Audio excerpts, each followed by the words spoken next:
Hello, everybody. I'm just going to wait another minute or so for everybody to come in, but it's great to see you. I'm looking forward to this event.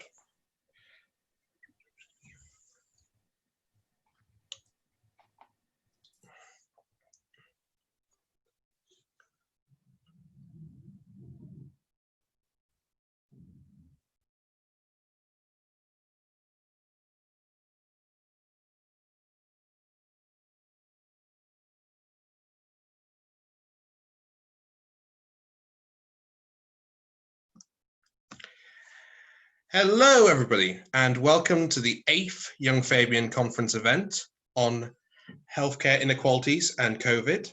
I'm joined by a great panel of very knowledgeable individuals, and I hope you learn a lot from this event. So we've got Dr. Linda Bauld, we've got Dr. Tom Gardiner, Dr. Sonia Adesara, and Jonathan Ashworth MP. And we're going to be going in that order. And we start with Linda. So Linda, do you want to tell yourself a bit about yourself and also your views on this quite important subject? Linda. So thank you very much, Milo, and I'm really delighted to join this panel. I think this is a very timely webinar. So I'm just going to say a few introductory words, and then Milo has a slide that I'm going to show. But by way of background, I'm a professor of public health in the College of Medicine at the University of Edinburgh. I'm a behavioural scientist, and pre-COVID I worked primarily on the preventable non-communicable diseases, particularly cancer. I also have a chair with Cancer Research UK. So the years that have led up to the COVID crisis, and also particularly what's happened since the last economic crisis of the late 2000s, have left many parts of the UK in really quite a precarious position, as King's Fund and others have highlighted. We've had huge inequalities in our country. Those are long-standing, and also our health service has been underinvested in compared to a number of other countries. And that means that we were in a difficult position in terms of being ready for future shocks. And let's remember that economic crises have direct consequences for health. In fact, the last 2008 recession, one of my colleagues at Imperial College in their modelling estimated there were about 900,000 preventable cases of morbidity and mortality directly linked to the last economic recession.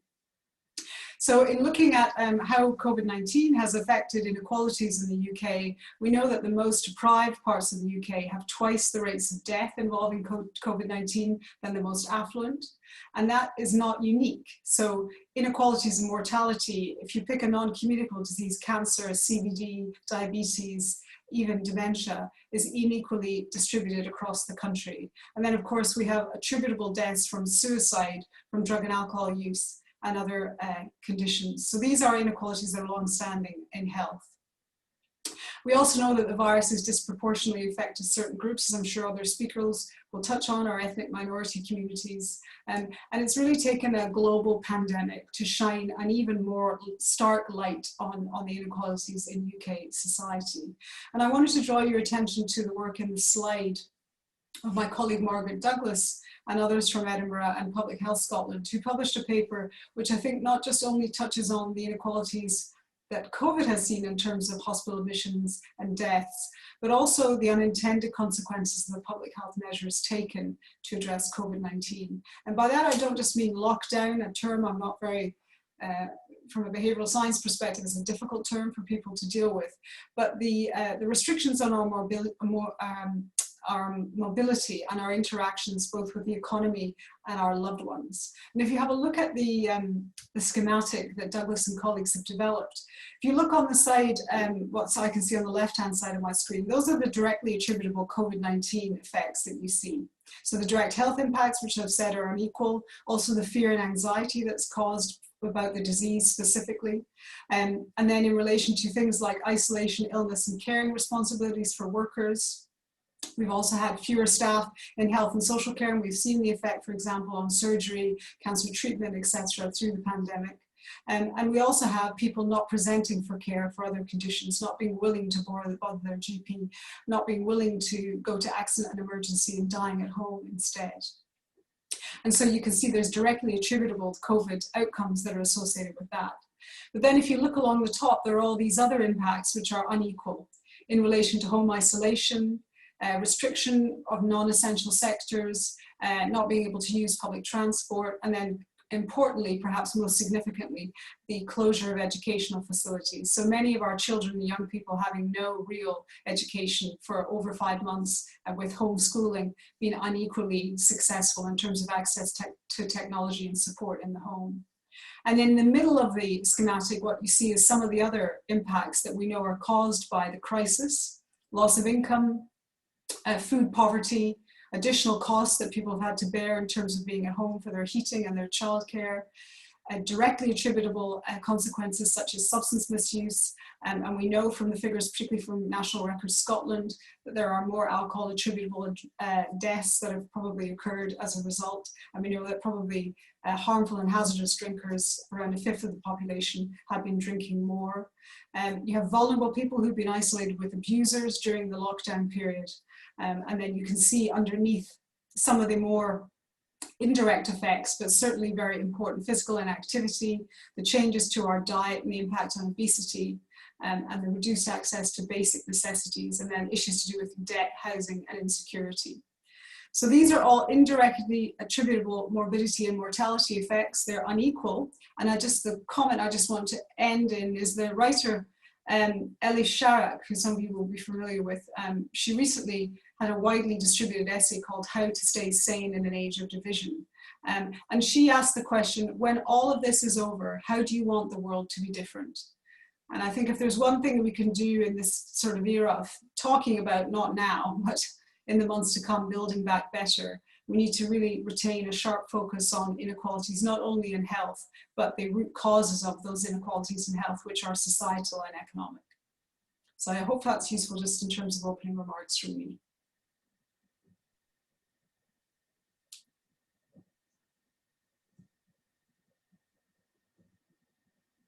Milo, you're still muted. Oh, sorry about that. I'm just trying to get off the share, so I'm going to try and get off the top share thing. And that was very quite insightful in terms of that the effects of COVID aren't just the disease itself, but we've got this sort of wider impact on how it affects society as a whole. And if you do want to ask questions, we're going to have a Q&A section at past, so do feel free to put in the Q&A section later on, and we will answer them. Chat is currently disabled, but the Q&A section is for you to answer and respond to them. And I'm going to pass on the torch to Tom, who's a junior doctor and has done a lot of work on Fabians and inequality. So, Tom. Thanks very much, Milo.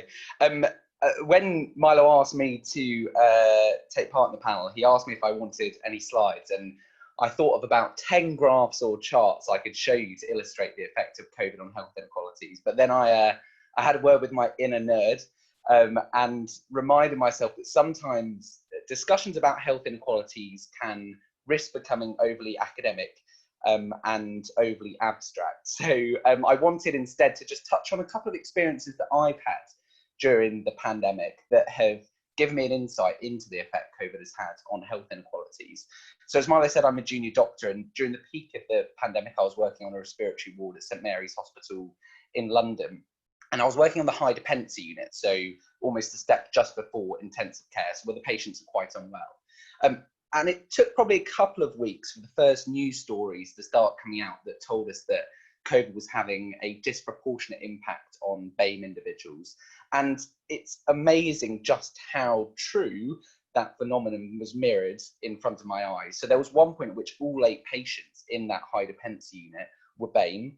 2 of them were black men, one of whom works as a security guard, one of whom works as a bus driver. Thankfully, both of those 2 recovered. But that just made it hit home for me. You know, of course, seeing it in the news did, but seeing it in front of my eyes made it hit home just how disproportionate COVID had been from the ethnicity angle. And we later saw, a couple of months later, the Public Health England review into those disparities. And they mentioned all of the alarming statistics about mortality and the differences that many of us will have seen. But it always seemed to be caveated with a phrase like, when comorbidities and occupations are taken into account, the risk massively decreases. Now, I'm sure that's true, but what I don't think that review focused on enough was the fact that there are ethnic disparities within occupation and within comorbidities, i.e. underlying health conditions. And Michael Marmot, who's a well-known professor of public health was on the news around that time, and he was asked, what do you think the government can do to reduce these ethnic disparities? And he said, we should tackle structural racism. And the presenter said, no, Michael, what do you think the government can do tomorrow? To which Michael simply responded, we should start tackling structural racism. And I think that was a really powerful way to put across the fact that, yes, there are some very deep and entrenched structural racist trends within our society, but you can start tackling them from the off, and that's what the government should be doing right now. So I mentioned the fact that one of the patients was a bus driver. We know that in the UK, 9% of transport workers are BAME, but in London, 44% of transport workers are BAME. And these are the people who worked all throughout the pandemic, all throughout lockdown in TfL. And we need to start asking questions simply just beyond the mortality statistics and allowing for controlling variables. So I think that's a really important approach that we take, a kind of a health in all policies angle. The next experience that I've had during lockdown has been some of the research I've been doing. So there was one study that I looked at with some of my bosses, and that was the proportion of BAME patients in the COVID drug trials that we had going on in the Trust. And one observation I had very early on was just how difficult it is to, when looking at a patient's medical record, find out what ethnicity they are. It's data that's so poorly recorded, and this is something that we could action on straight away. And indeed, the Public Health England report had as a recommendation that we mandate ethnicity reporting. And I know it sounds trivial, but we can't know what the true impact of this pandemic is on BAME individuals if we don't know an accurate representation of ethnicity. So I think that's really important. And one of the other elements of research I'm working on is looking at how local research groups can engage with BAME communities. So I don't know if many of you will have heard of an organisation called Health Watch. It's a national organisation, and it has a local body in each of the local authorities in England. And their whole statutory role is to go into communities and engage with them and represent them at a local level in the design of health and social care services. But since 2013, their core funding has fallen by 40%. So Public Health England and the government may well say that we should be engaging communities, and we don't need to reinvent the wheel. The organisations that are there to do that exist, but they just needed to be funded and resourced appropriately, as do local voluntary organisations, which often have incredibly good reach because they're often represented by people who work in them, to engage in those communities, but they don't have the resources to do that. So I think engaging with funding bodies and engaging with statutory bodies like Health Watch is going to be crucial in our recovery and in building back better. The third and final experience I've had of witnessing health inequalities or kind of sequelae of it is in my role as a trustee of a children's charity in Oxfordshire, and they work with vulnerable young people who are at risk of school exclusion. Now, their demand soared during lockdown, but the problem is it's very difficult to support vulnerable young people when home visits are restricted, and schools being closed essentially meant that they couldn't pick up on any safeguarding concerns. And the reason I mention this is because I know it's not directly related to health, but of course, education is a key social determinant of health. And I think we're probably only just starting to unpick the impact that coronavirus and lockdown has had on young people and on their mental health. And I think we're going to see the effects of that for years to come. So those are my kind of three kind of piecemeal experiences that I've had. And I'm looking forward to hearing what everyone else has to say and to the questions. Thanks, Milo. Well, thanks for your insight, Tom. It's been quite useful to get those sort of different stories and just different elements together, because it's not just one element. It's a completely fabric for a tapestry that's going to have not just short-term consequences, but long-term consequences. You know, talk about mental health, and that's going to, if you're 10, you've been affected by lockdown, you're going to have those sort of effects in 2040. But it's hopefully we can adapt and deal with these sort of issues early on rather than just letting them fester. And it's with great pleasure we move on to another doctor. We've got Dr. Sonia Adesara, who's got a range of experience campaigning in a wide variety of fields, written for magazines such as Tribune, and has been a former National Medical Director's Clinical Fellow. So I'm going to pass it on to her. Thank you for having me. This is a huge area, so I'm going to try and cover as much as possible in my 6 minutes, but there's a lot of issues that we're going to be missing, so hopefully we can cover that in the Q&A as well. So COVID has unveiled the inequalities that we knew existed in our society. It has laid bare the insecurity that plagues many lives, and it has exposed the myth that we live in a post-racial society.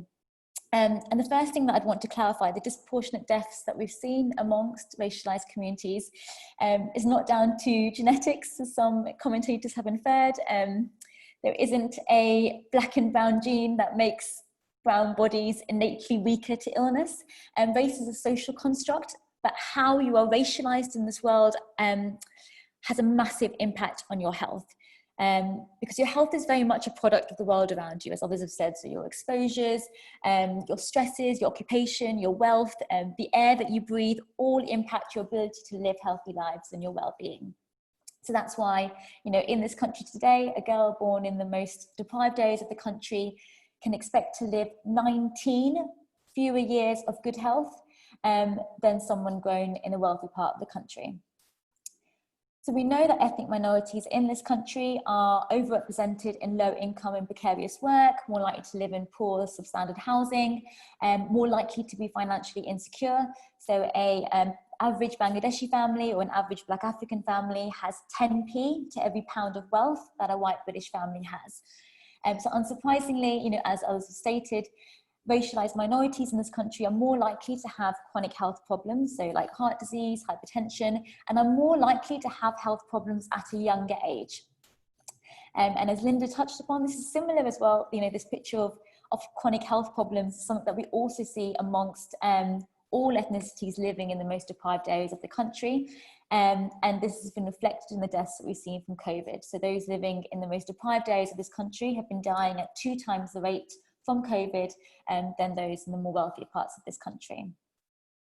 So I think to really, I guess, to address health inequality, we need to be addressing economic inequality, but we also need to acknowledge the deep-rooted discrimination that is still prevalent in our society, and we need to understand how racism creates systemic barriers to the conditions needed to live a healthy life. And then the other thing to mention is that, you know, we've known about racial health disparities in this country for a very long time. So we've known that Black women die at 5 times the rate of white women in childbirth. We know that the infant mortality for Black and Asian babies is 2 to 3 times higher than for white infants. But, you know, I'm ashamed to say that in the public health space and also the policy space, up until fairly recently, this discussion about racial health inequality has largely been missing from those bigger discussions about wider health inequality. And that's something that we need to be addressing quite urgently, I think. And then the other thing to say is that, you know, the factors that have led people to be more vulnerable to dying from this virus are similar factors that have led people to be overexposed and less protected from the virus. So as Tom said, you know, occupation, if you are working as a cleaner on a 0 hours contract, it's much more difficult for you to stay at home and protect yourself than, let's say, someone working in the city who can stay at home and get sick leave if needed. So all of these factors compound each other. And then also the economic measures that were necessary to stop the spread of this virus have also disproportionately hitting hardest those who are already most vulnerable, those who are already at the sharp end of health inequalities. So those in low paid work are 7 times more likely to be working in a sector that has been shut down since lockdown. We know that food insecurity has gone up for the most low paid households. We also know that, you know, for example, like renters are going to be more vulnerable than homeowners. So we need to think about this not because the measures taken weren't necessary, but we need to, as we implement these measures, we also need to be thinking about what measures we can implement to mitigate the uneven impact of the lockdown measures and other measures that we need to do to continue to protect our public health. And then I think, you know, the last thing that I want to touch on is that we need to learn lessons, and we need to learn lessons quick. So we need to learn lessons from the first wave of the virus, and frustratingly, we're still not protecting those who are most vulnerable from the virus, and we can talk about that in the Q&A. But there's things that can be doing right now to protect vulnerable communities.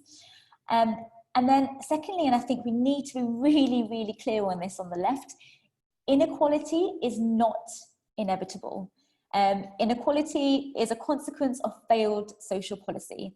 And we know under the past decade, and the others have mentioned this, the underfunding of our care services, the changes to welfare, which deliberately targeted the poorest, the underinvestment of our communities led to a widening of health inequalities, and it hurt the health of the poorest and the most vulnerable in our society. And we saw things like life expectancy go down for the poorest, lowest income, particularly women and BME women. We also know that under a Labour government, we narrowed health inequalities. The gap between the health of the rich and the poor got less, and the health of the whole nation improved. So health inequality is not inevitable. And I think we do need to see this as a watershed moment. And failure to intervene will not only allow these inequalities to persist, but will deepen these inequalities that we're talking about today. And I do think, this crisis has shown us not just how incompetent the Tories are, but it also has shown us how dependent we are on each other, and also how, we've seen this, and I've seen this at work and in my own community, how the communities are coming together and supporting each other. So I think we need to use this moment, we need to use this as an opportunity on the left to have a rethink, to rethink and think about what type of society we want to live in. And I think we need to have the courage to sit back and reflect. We need to have the determination to address these deep-rooted and these entrenched issues of inequality and racism. And we need to be able to offer a vision for a society where everyone's health and lives are not plagued by discrimination and insecurity and lack of opportunity, and everyone is able to live healthy and fulfilling lives. So I'll leave it there. Well, that was very powerful stuff, and I think that's a very comprehensive overview of all the different factors, as well as how we need to respond to the government's action or inaction in quite a lot of cases. And I think that brings me neatly on to our Shadow Health Secretary, Mr. John Ashworth. Well, thank you very much. It's always an absolute pleasure to follow Sonia. We've spoken on many platforms together over the last few years, and I'm always completely blown away by Sonia's insight, passion, and commitment. And she's brilliant, not only on the public platforms from which she speaks, but when she's in the TV studios as well. And she's in the TV studios so often, it's only a matter of time before she's on Strictly Come Dancing or something like that, because she's basically a celebrity now, as well as I can tell. But it's great to be also speaking with Tom, who I know well, and who gives me excellent advice all the time, and with you, Linda. And I thought that was a superb presentation, Linda, and I hope you can email me the slide that you put up there, because I thought it was really interesting. I'm really pleased that we're having this discussion, because for me, health inequalities is what I'm in politics, why I'm in politics and what I'm all about. And I always say that, yes, I've obviously got an ambition to be the nation's health secretary in a Labour government, and if I ever do become the health secretary, and I'm sure we will get a Labour government, yes, of course, that will involve rebuilding, fully funding a publicly provided national health service, ending the privatisation of the health service, creating a proper social care service as well. But health inequalities and a strategy to tackle health inequalities has to be at the heart of everything we do. And I always say, and I said it last night in my own Labour Connected contribution last night, that inequality in health is the worst inequality of all. There is no greater social injustice than people dying sooner because of poverty. And surely that is what we, as socialists, as Labour Party people, or Labour Party, or people sympathetic to the Labour Party, should be all about. And if you think back to the beginning of this crisis, just before COVID took off as the dominant issue in British public life, we had a really, really, really important report, a really significant report, and that was the Marmot report. And Marmot's report 10 years on starkly reminded us of what 10 years of austerity has done to this country. It starkly reminded us that life expectancy has indeed stalled and gone backwards for some of the poorest. It starkly reminded us, as I think Sonia said, a girl born right this second, right now, as we're on this Zoom call, in the poorest parts of the country, can expect to live 19 years fewer, healthy years fewer than a girl born right now in the richest part of the country. And as Sir Michael said in that report, poverty has a grip on our nation. And when you look at what poverty and deprivation does to health outcomes, it should be a call to action. As different speakers have said, greater incidence of heart disease, stroke, certain cancers, COPD. For our young people, more likely to suffer from mental health problems. Indeed, our young people born into poverty, not only more likely to suffer from mental health problems statistically, less likely to get the vaccinations they're supposed to get, more likely to be admitted to hospital, usually for tooth decay related reasons, more likely, sadly, to leave school, obese, a whole host of health problems build up because of poverty and deprivation.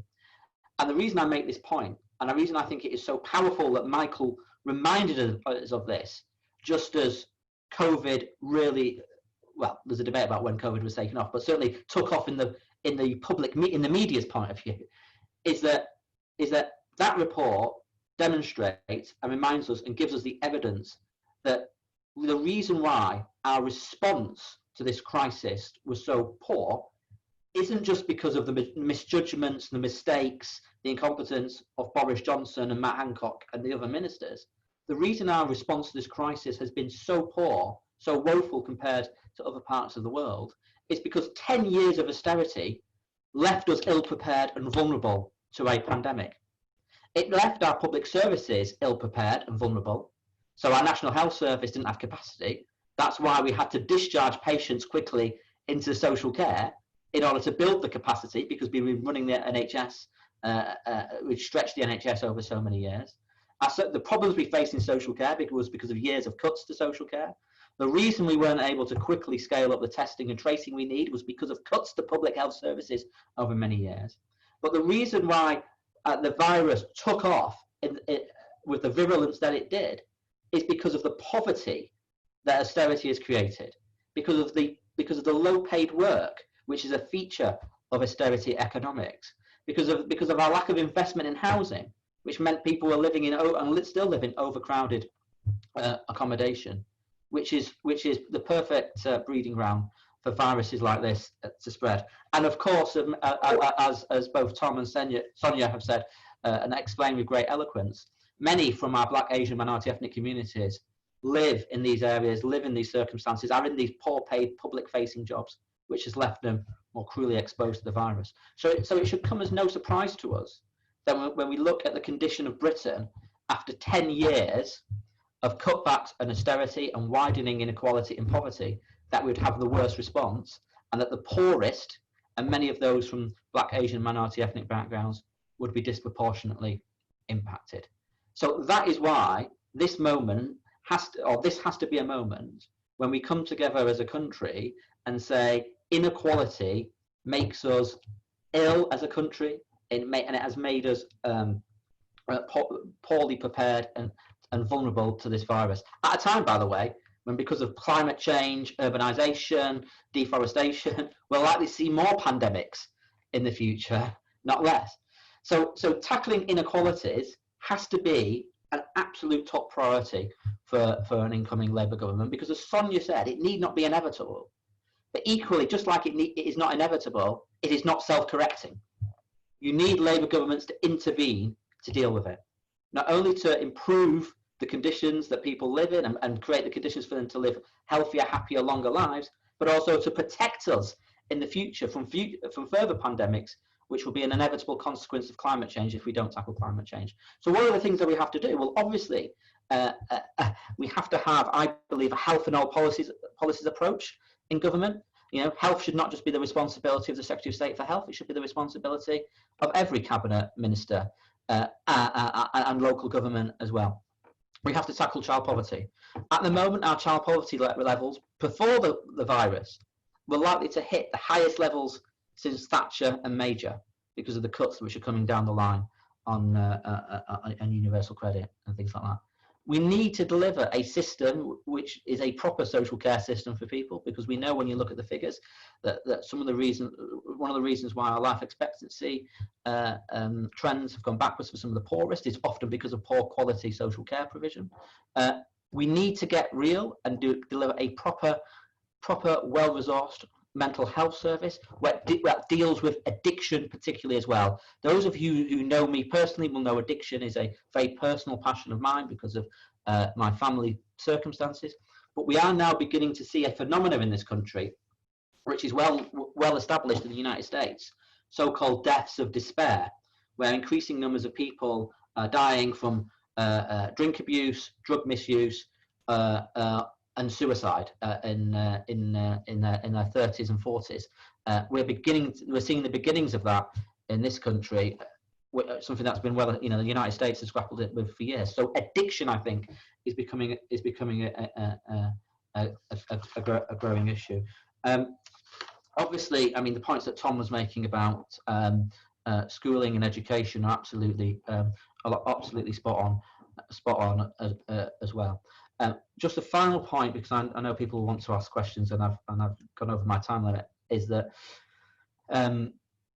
we've seen more restrictions imposed today, right? The reason restrictions have been imposed is because the government did not fix, test and trace and isolate. That in itself, that is a health inequalities issue, because what we've seen going on is that tracing has not worked, because they gave the contract to Serco, and they should have given it to local directors of public health who are trained in infectious disease control. But these Serco call centres in some of our poorest areas have only been able to contact 50% of people. And even when they've been able to contact people in some of the poorest areas where infection rates are the highest, we've been expecting people to take 2 weeks off work, often when they're low paid, perhaps on a 0 hours contract, when they're not necessarily eligible for statutory sick pay. We've been asking them to literally make a choice between their own health and putting food on the table for themselves and their family. So it should come as no surprise that the infection has got out of control when testing hasn't worked or tracing hasn't worked, and they put no support in place for isolation. And today, the result of that is they've had to put more national restrictions in place. But just as they are phasing in more national restrictions, they're phasing out financial support as well. So we're likely to see more inequality. We're likely to see more poverty, more joblessness, more child poverty as a result of some of the decisions that they are taking. So this is why we've got to campaign and continue the campaign on test, trace and isolate in response to this virus. We're never going to get through this without test, trace and isolate fixed and delivered by the public sector and offering people proper support. But it's why we've got to make health inequalities a big cause, and it's certainly a big cause of mine, but a big cause of the labour movement and a big demand of the labour movement going forward as well. Thank you, John. That was excellent. It was a very passionate response, and we need that passion when we're up against Matt Hancock and the growing list of issues, whether that be failure to test and trace and just the lack of financial support to our vulnerable workers who aren't getting the support they need. And we're going to have to move on to our question, which is going to be... Can I just interrupt? Yeah, my apologies to those attending. I've just got to go and do another interview. But I thank you for inviting me again. I'm sure everybody else here is eminently qualified to answer every single question. So nice to join you all. Bye. No worries. Thank you for your time and have a great interview. And okay, so I'm going to start off with the first question we got from Emily, and feel free to, any of you panel, just respond to it. I'm really worried about the long-term impact of COVID-19 pandemic on other aspects of health, for example, cancer diagnosis, access to reproductive health and mental health. What specific policies would the panelists call to alleviate/prevent this impact? So does anybody want to respond to this? I mean, I can just say something very, very briefly. I'm aware that our clinicians from the front line can probably speak with greater insight than me on this, but this is one of my big concerns and worries about the national lockdown. Except we had to have a national lockdown, but it was a blunt tool that was imposed to bring the infection rates down, and the consequence of that national lockdown, and the consequence of there not being enough capacity in the NHS after 10 years of cutting 15,000 beds, for example, and stretching the budgets, was that we've had to cancel thousands of operations. Many with cancer have had their treatment postponed. Cancer screening has been postponed. Many with mental health problems have had their care squeezed. We also had examples of people themselves not presenting at A&E early on in the lockdown from heart disease and stroke and so on. So the pivoting the National Health Service to be entirely focused on COVID for that period, for understandable reasons, given the capacity constraints that have been placed upon the NHS after 10 years, has left this huge backlog in care that we have to deal with. And there's a question for government as to whether the NHS has got the resources to deliver. I mean, Rishi Sunak said the NHS will get whatever it needs. That was his big promise. Well, the funding settlement for the NHS, which was about 3.5% or so, which got allocated to the NHS in 2018, did not anticipate COVID. So if the NHS is going to start dealing with this huge backlog in care, it's going to need resources and staffing as well, because staffing must be facing absolute burnout from what they've had to go through over the last few months. But I'm extremely worried about this. But it's so important that as we head into this next phase, this next wave, which was not inevitable, but we are where we are now, that NHS services are not postponed in the way that they were, because that will lead to loss of life and long-term illness. Yeah, I completely agree with all that. And I think there was, I was working in A&E during the first wave, and I remember our A&E attendances went right down. Actually, we were quite quiet compared to normal, and we knew that people weren't coming in with chest pain, heart attacks, all the issues that need quite urgent treatment. And there hasn't been enough work done to look at how many deaths have happened, not directly because of COVID, but I guess those unintended consequences. And I think, again, it's just not learning from the first wave, but I think, and it's all part in part, but also us not getting on top of testing, and even, not able to get on top of testing in hospitals means that we're not able to segregate our hospitals properly to ensure that we have clean COVID-free zones and COVID zones, which would then allow us to then increase capacity in those COVID-free zones to catch up with the backlog that we have, as you said, in cancer care and other sectors. It's funny because they're talking about funding. Wasn't it last week that Boris Johnson said that he was going to put 100 million for this moonshot idea, and it came out of this insane amount of money. It's like nearly the annual budget for the NHS, which he's essentially putting to dodgy private sector companies for this program, which could essentially take months to do. And we should be using that money right now to address the backlog that we have in cancer care, to address the backlog that we have in our mental health waiting lists, and to deal with that now. But the third thing I want us to, I think we can also learn about good things that we did over the past few months and the adjustments that the NHS made. So, if you look at reproductive health care, abortion services, we had some policy changes that allowed abortions to use telemedicine, and for women to be mailed, to be sent by post their medicines. Also, GPs have been using technology much more, and mental health as well. Community mental health have been using technology to do online consultations. So I think we can also think about more how we can take the good things that we've learned over the past few months to increase capacity and address that really serious backlog that Emily mentioned in the question, that will cause cause unintended deaths if we don't deal with it, quickly.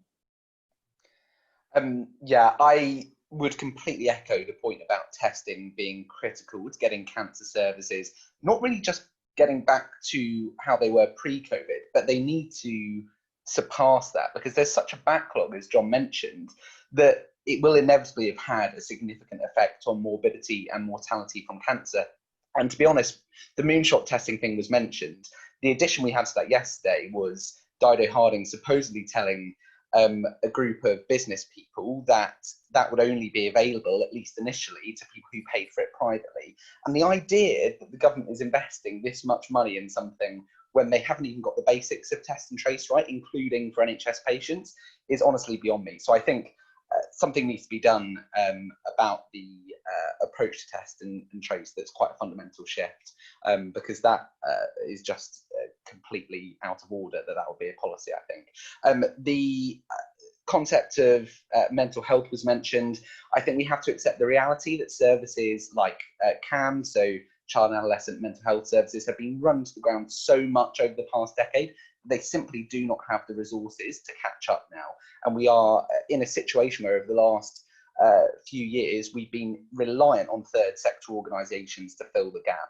I think there has to be a recognition that a short-term way around this is by releasing a significant amount of funding to these third sector organisations to support child and adolescent mental health services. Otherwise, as I mentioned in my kind of opening remarks, the impact on young people's mental health is going to be quite significant indeed. Great, I think that's quite insightful stuff. I'm going to merge two questions because I feel they tackle two different issues. So one from Kendrick: how do we ensure disabled people do not lose their right to independent living during the coronavirus?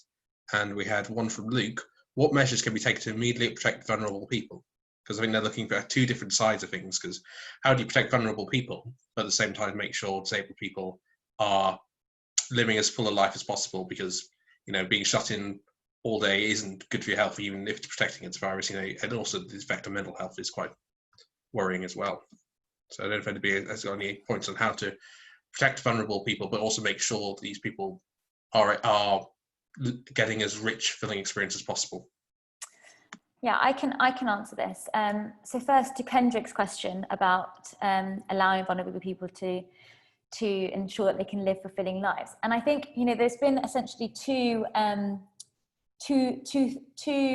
the public health world, two thoughts of how to deal with this pandemic.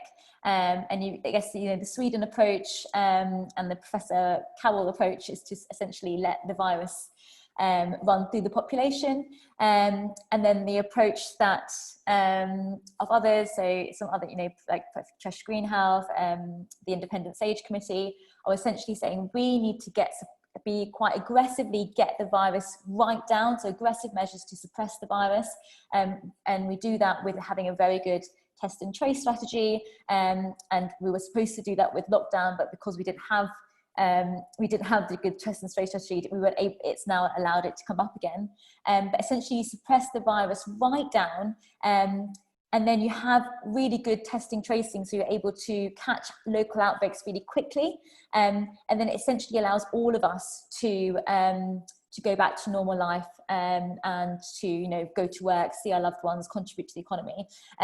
And I think all of us on the left should be supporting that point of view. I don't think we should be advocating to live in a sort of two-tiered society where people who are vulnerable for whatever reason that is, health, age, and whatever reason, are having to live different lifestyles to those of us without.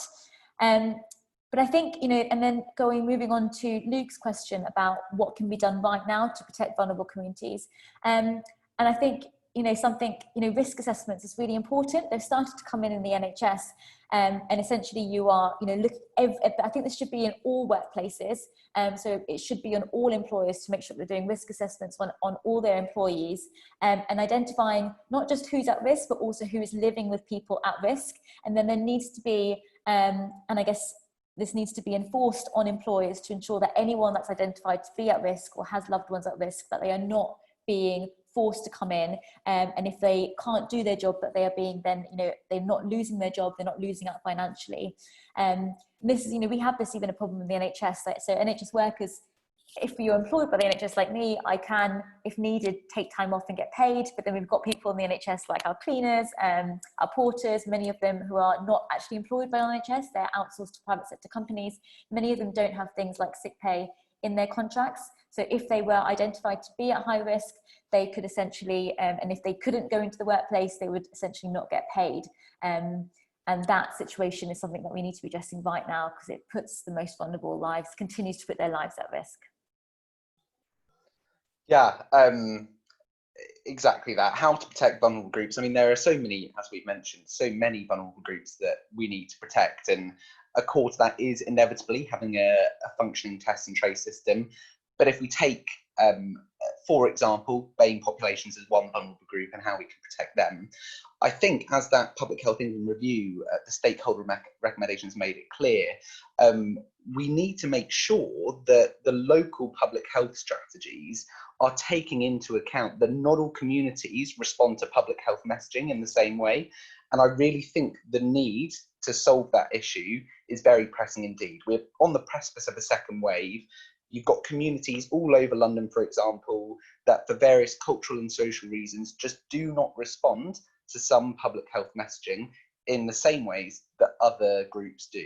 And I think that's the job of the government to lead, but also CCGs and local public health organisations to take a lead on over the next few weeks and months. And another vulnerable group, as Sonia mentioned, is occupation. So having risk assessments that there's not some kind of blurred line about who is responsible for doing those. The government needs to mandate that all employers have to undertake a risk assessment with each of their employees.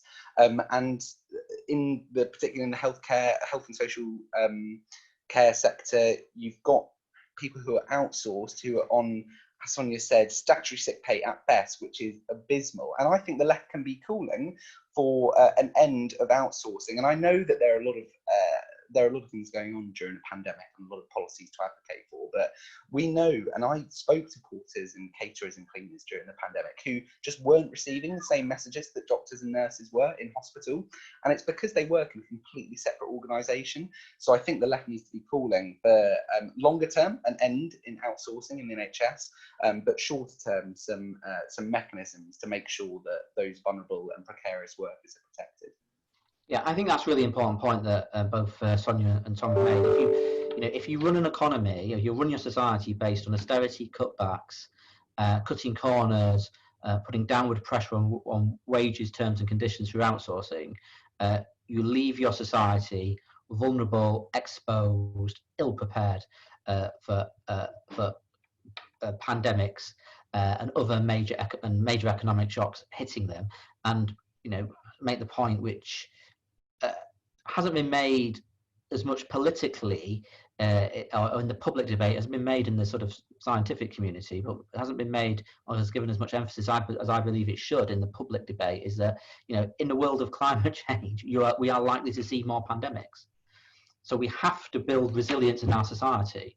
You build resilience by creating a more equal society, by investing in jobs, investing in people.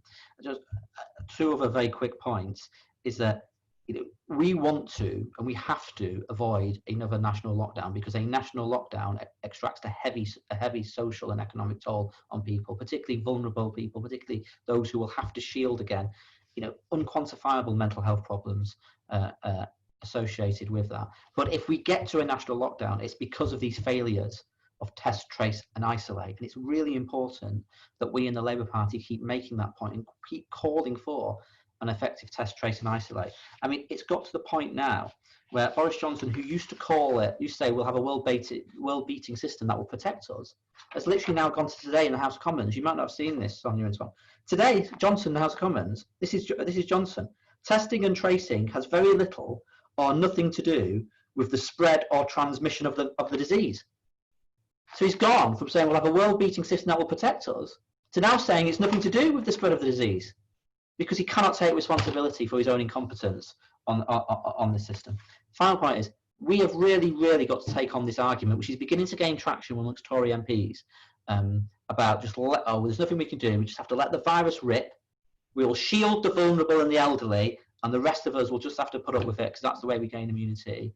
We know now that, yes, of course, younger people are less likely to die from the virus, statistically, but people get this virus and are still suffering, or have got this virus and are still suffering from debilitating long-term conditions as a result of it. And the more we learn about the virus, and I mean, you two can speak about this with more authority than me, but the more that we learn about this virus, we know it's more than just a respiratory virus. It affects people from sort of head to toe. It's neurological, it's kidneys, it's blood. This is a very nasty virus, which appears to do, or can do, we think, or leave people with serious illness. We don't know how long that will last, but it's surely not right that are surely immoral to say, let it rip through the population. No, we have to do everything to suppress it, to save lives and minimize harm. Exactly. Strongly put. I'm going to go for a question from Sheila, who's asked, what impact does racism in healthcare have on racial inequality? Which I think we sort of touched upon earlier, but it'd be good just to get a good summary on how we could tackle it more effectively and make a more equal society, and how this affects people personally, but also entire communities. So I don't know if anybody wants to come into that. Yeah, I can answer this one. So I guess the healthcare system and the NHS is not going to be, will be affected by, the racism that's present in wider society. So for the, and I think there is a problem that has been identified with bias among healthcare professionals.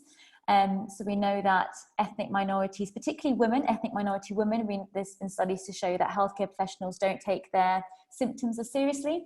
So there was a study done in London that was an A&E department, and it showed that Asian women presenting with chest pain, it took them significantly longer to get the treatment for having a heart attack compared to a white man. And then there is, similar studies, a lot of them have been done in US that show how, for example, there was one that showed women presenting with a bone fracture. If you were essentially a black woman, you're much less likely to get offered analgesia than if you're a white woman. So there is a problem that we have amongst of bias amongst healthcare professionals that we do need to address. And I think there's also, I guess, this has been touched upon over the past few months. There is a problem of discrimination that ethnic minority workers in the NHS face within the workplace. So we know that Black and Asian doctors, for example, before the virus happened, we know from surveys show that they are more likely to be face bullying in the workplace, feel much less able to raise concerns about workplace issues, and less concerns about safety as well, and bullying. There was a study done by the Royal College of Nursing quite recently that showed that black nurses were more likely to be getting redeployed to high-risk situations than white nurses. So again, that's something that within the NHS we do need to address.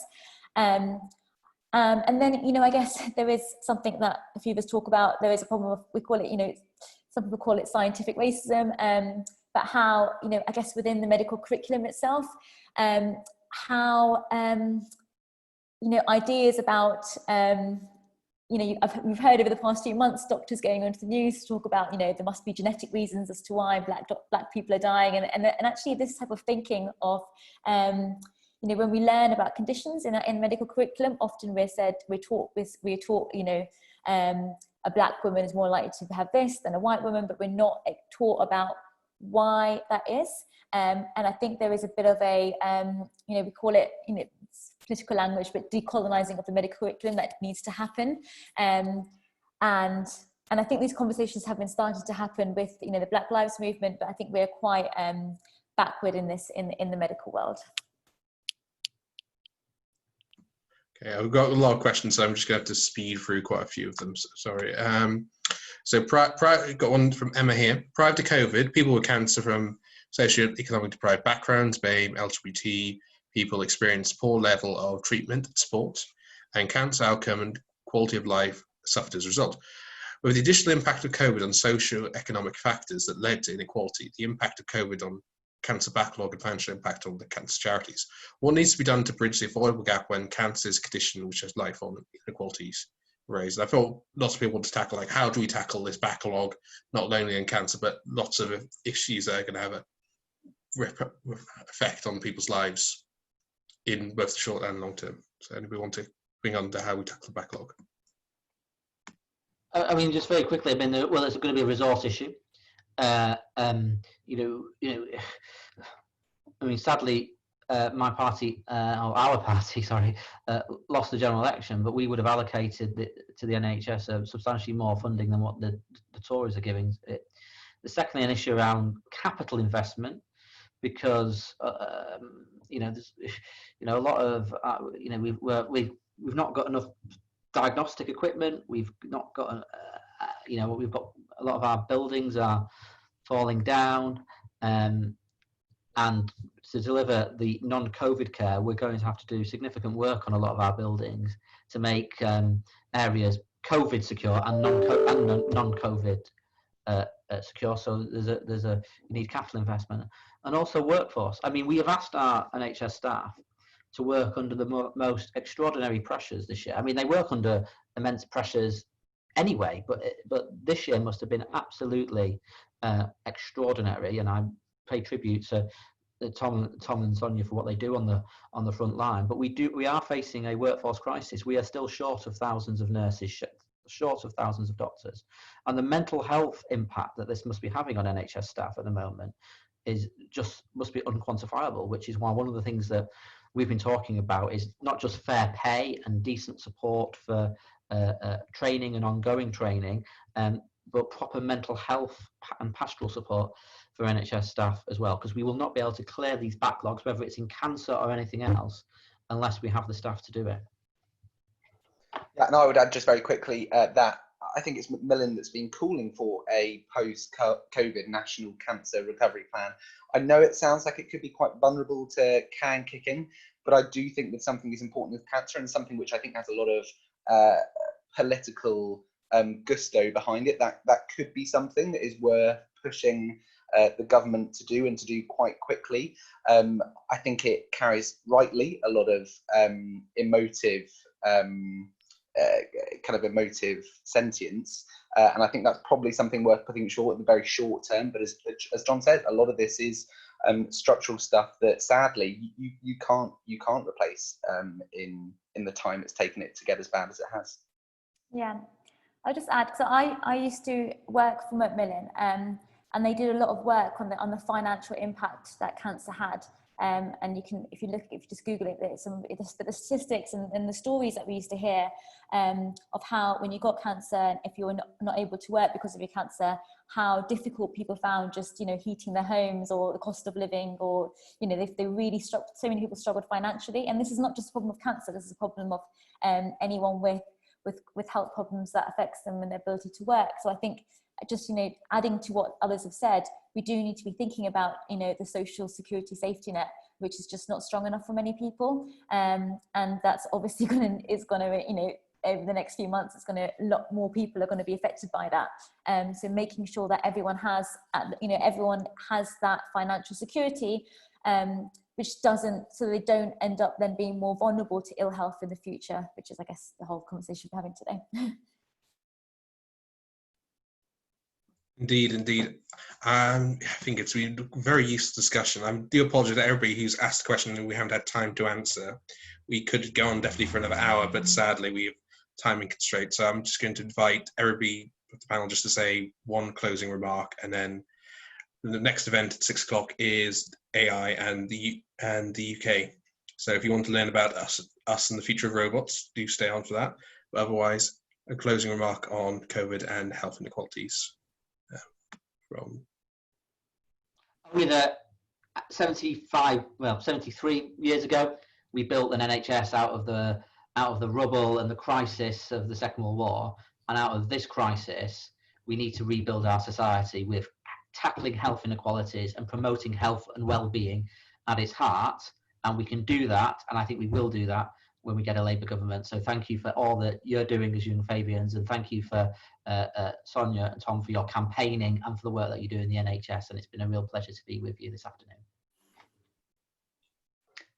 I would say that even though there are a lot of structural and systemic problems that will take a long time to tackle with respect to health inequalities, I think it is a misconception to suggest that we can't start tackling some of the problems that we've discussed today ASAP, and I think we need to avoid this impact being replicated in a second wave.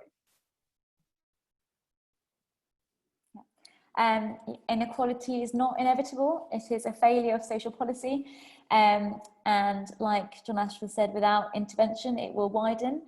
So it's our responsibility on the left to step up and offer the solutions here. Thank you. And I'm just going to offer my hearted thanks to all who participated in this great discussion. And yeah, and hopefully we can get a more positive and proactive Labour government in 2024 and fix these systemic issues that are affecting everybody in the UK. And it's going to take a long time to heal, but we have hope. We have hope for a better future. Thank you all. It's been a pleasure.